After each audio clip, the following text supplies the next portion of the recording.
Hi guys, welcome back to another Scout the Defender YouTube video, and the keen-eyed amongst you will notice that I'm stood where Scout would normally sit. In this video I'm going to explain exactly what's happened with Scout, where it's gone, and hopefully what the plan is to get it back. So stay tuned and let's get into it.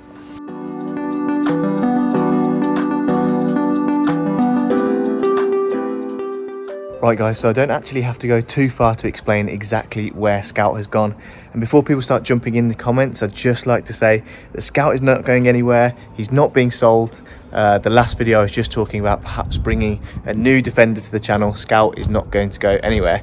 But if I turn around, you can see Scout is just here, but he's actually stranded. I can't move it, so I'll jump in Scout and we'll explain exactly what the problem is and what the plan is to try and get Scout back on the road and fixed. So I'm now in Scout, and I thought I would give you a brief overview of what's been going on and why I can't seem to get Scout moving. So about 3 weeks ago, there was a light rattle coming from the front of the car when I was pulling the clutch up to pull off.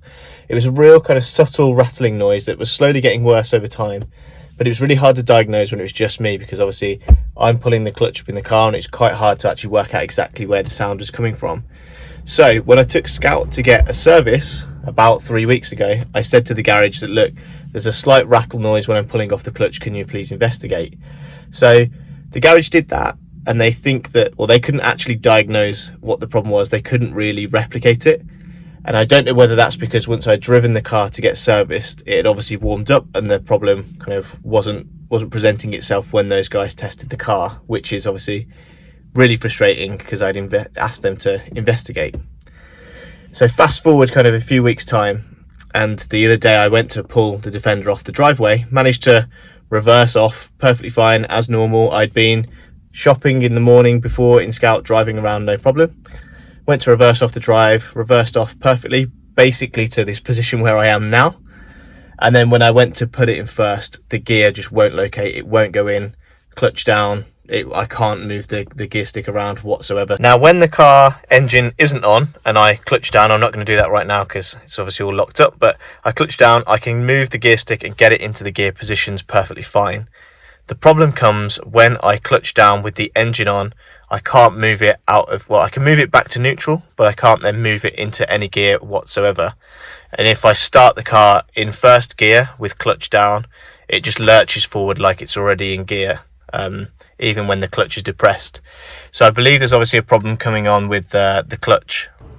The other thing to mention is I've already checked the clutch fluid reservoir. Now that looks like it's full, but the fluid inside does look quite dirty. It's got kind of like a silt in it, and you can see it all on the cap.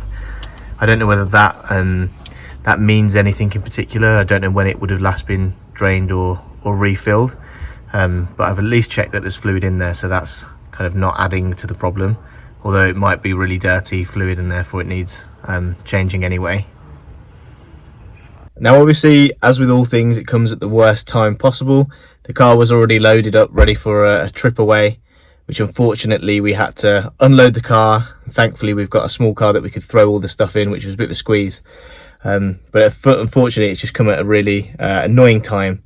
But I've been able to get it booked in at a garage for those guys to have a look at. But I'd be interested to know in the comments down below if you've had a similar problem, if you think it is just the clutch. I've also spoken to other people that suggest it may be the spigot bearing and also done damage to the input shaft if it has gone kind of like a catastrophic failure.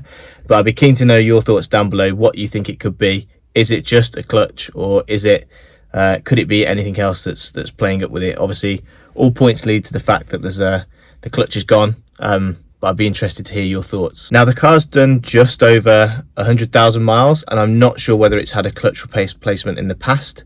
I would imagine it may have done, but going for that distance, obviously it's probably about time where the clutch is going to wear anyway. It's just unfortunate that I hadn't kind of got it to the garage with that sound or that noise before it went, and now it's kind of stranded. So the plans are to get it recovered hopefully this week coming up, get it sent to a garage for those guys to have a look at it properly, and then we can work out kind of the plans from there. Now if it is the clutch that's gone, I think I'm going to be upgrading the clutch from the standard to a more powerful spec clutch. The guys at Loft I know do clutches that I've heard people kind of raving about in terms of their quality and durability. So I think that's something I consider whilst I'm there, to make sure I put in something that's going to last even longer and be even more durable, and see if we've got also uprated parts such as the input output shaft to really beef up the gearbox so they don't have this issue again. If you guys have had similar kind of problems and found other solutions, that would be great to hear about. Also, if you've uprated your clutch, if you've moved away from kind of standard or genuine OEM, be really keen to hear your thoughts on what you swapped out for and why. At the moment it's looking like the loft clutches are kind of coming up in my top recommendations, but anything else I'd be keen to hear. And hopefully once the garage have had a little look, we'll get a diagnosis, and then I can update you guys on kind of what's happening, what's the process, and then hopefully Scout will be back on the road relatively soon.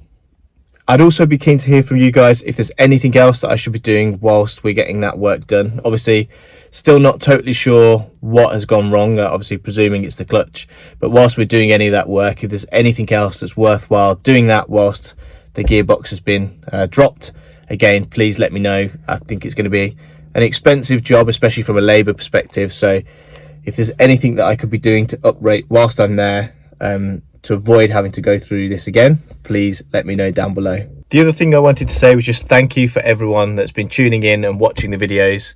I've been trying to put out weekly videos, and obviously that gets more challenging as Scout's not necessarily in the running order that I expected. There's other modifications planned to do this week, but I think it's all part of the journey to share the ownership process. If Scout has a problem, to share it and document it with you guys, and hopefully as soon as he's back on the road we can continue with some of the video plans.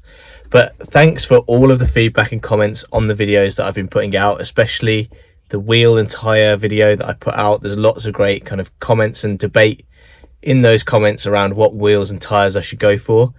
And equally on the more recent video where I discussed bringing another Defender to the channel, it's really cool to kind of hear your guys' thoughts about what I should do if I'm to bring another Defender on, what kind of Defender I should be going for. It's all really helpful, and I really appreciate kind of the community that we've got going on and people sharing everything in the comments. So thank you to you guys for that. So there you go guys, that is a very quick brief video giving you a bit of a recap of what's going on with Scout this week. Another problem. Hopefully it'll be back on the road by the time next week's video comes out and I can do a bit of an update. But in the meantime, if you've got any recommendations for things I should be uprating if it is the clutch, let me know in the comments down below. If you guys have installed any loft gear, I'd love to know kind of your thoughts on that and what else I should be uprating when the time comes. And yeah, I'll check back next week hopefully with an update on all of the trials and tribulations with Scout. So I'll see you then.